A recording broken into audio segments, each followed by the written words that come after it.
Kingsley Okonkwo, né au Nigeria, est diplômé de l'école supérieure de management de Cotonou au Bénin. Diplômé dans la communication de masse, il a commencé sa carrière dans la création de contenu en ligne après une année de service national obligatoire. Mais récemment, Kingsley a reçu un choc. Le gouvernement nigérian dit qu'il ne reconnaît plus le certificat pour lequel il a étudié pendant des années. Ce n'était pas facile d'étudier en République du Bénin, de quitter surtout son pays pour un pays que l'on ne connaît pas bien.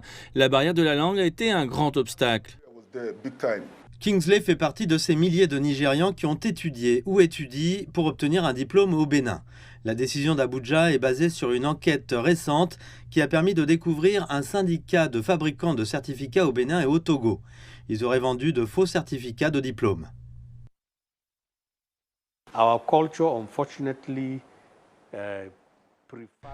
Notre culture, malheureusement, préfère et élève ceux qui ont des diplômes plus que ceux qui acquièrent des connaissances.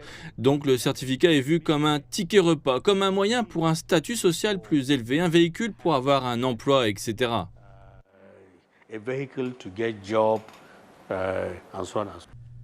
Cependant, la décision du Nigeria de ne pas reconnaître des diplômes des pays concernés a reçu d'importantes critiques de la part des experts de l'éducation.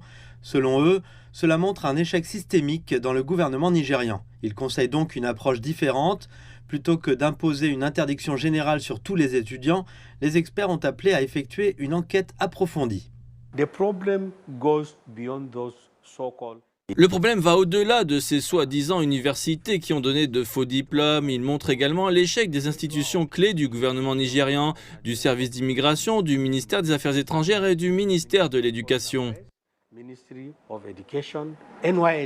Au cours des 2 dernières décennies, il y a eu une augmentation des Nigérians cherchant des opportunités pour étudier à l'étranger.